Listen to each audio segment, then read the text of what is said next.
প্রচণ্ড ঠান্ডা পড়ে গেছে। আর রাত্রেবেলা তো ভাতের খাওয়ার কথা একদমই ভুলে গেছি। এখন হচ্ছে রাত্রেবেলা করে নয় রুটি নয় অন্য পরোটা এইসবই করা হচ্ছে।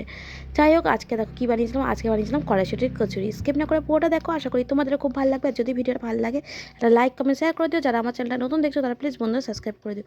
আর ফেসবুক পেজ থেকে দেখে থাকলে প্লিজ বন্ধুরা ফেসবুক পেজটা ফলো করে দিও, সাপোর্ট করো, ভালোবাসা দিও, আশীর্বাদ করো। তোমাদের ভালোবাসা আশীর্বাদে এইভাবে যেন আমি আরও দূর এগোতে পারি।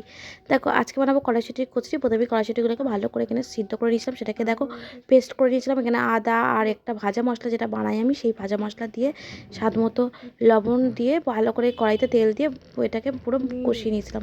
মানে ভালো করে এটাকে পুরো শুকিয়ে নিয়েছিলাম ওই কড়াইশুঁটিগুলো পেস্টটাকে। তারপরে এখানে আটাটাকে মিশলাম, যেহেতু ময়দা খাই না তাই আটাটাকে জোয়ান, স্বাদ মতো চিনি, লবণ আর একটু সাদা তেল দিয়ে ময়ম করেই মেখেছিলাম।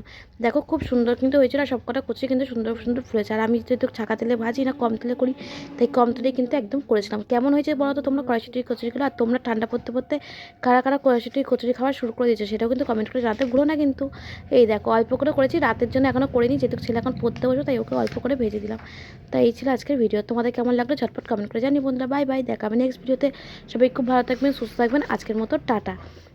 আর তোমাদের ওখানে কেমন ঠান্ডা পড়েছে সেটাও কিন্তু জানাতে ভুলো না কিন্তু বন্ধুরা। এখানে কিন্তু প্রচণ্ড ঠান্ডা পড়েছে।